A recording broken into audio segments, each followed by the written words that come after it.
The man was surprised to find that the child his wife had given birth to was a black-skinned child. He naively thought that the nurse had mistakenly switched the baby. So, he went to find the nurse to get to the bottom of it. At this moment, his wife stopped him. She told him that the nurse hadn't made a mistake. This was indeed his child. The man was very angry upon hearing this. He angrily questioned his wife, asking what was going on and why she had done this. But the wife calmly mocked her husband, saying that he deserved it. It turned out that the day before their wedding, the best friend insisted on taking the woman to a party. But the man was very worried about his wife's safety and didn't let her go. The best friend, seeing this, became very angry and scolded the man before walking away. And as a result, the wife grew distant from the man. The next day, as they were preparing to attend the wedding, they saw that the best friend had died downstairs from their apartment. It turned out that the best friend went to the party, where she was insulted by a few black international students. Unable to bear the burden, she chose to end her life. At this time, the woman blamed her husband for the best friend's death. If her husband hadn't stopped her from going to the party, the best friend wouldn't have died tragically.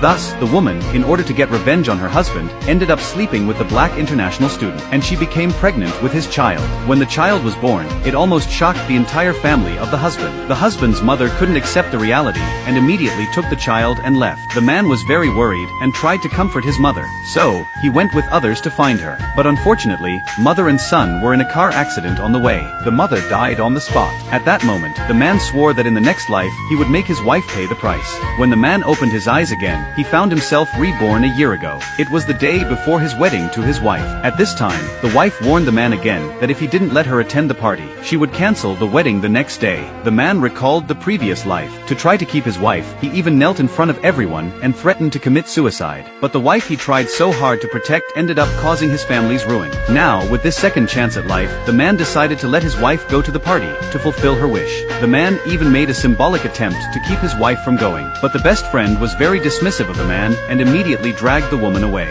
The man wanted to see what would happen to his wife without his protection. What kind of fate would his wife face? Soon, the woman and the best friend arrived at the hotel. Seeing this, the best friend encouraged the woman to ask for 1 million in dowry from the man at their wedding the next day. She even sent the message to the man using the woman's phone. The man, seeing this, immediately agreed. Because he knew that his wife's best friend was not a good person. He wasn't sure if she would even make it back alive after going to that party. As soon as the woman and the best friend entered the bar, they were targeted by a group of black men. Under the influence of alcohol, the two of them ended up following the men to a hotel by mistake. Meanwhile, the man waited for his wife all night, but she didn't return. He began to suspect that something had happened to his wife. The next morning, the wife's father called. He first told the man to cancel the wedding and then come to the hospital. At the hospital, the man found out that both the woman and the best friend were hospitalized. The woman's parents told the man what had happened the previous night. They emphasized that their daughter had not been insulted. The wedding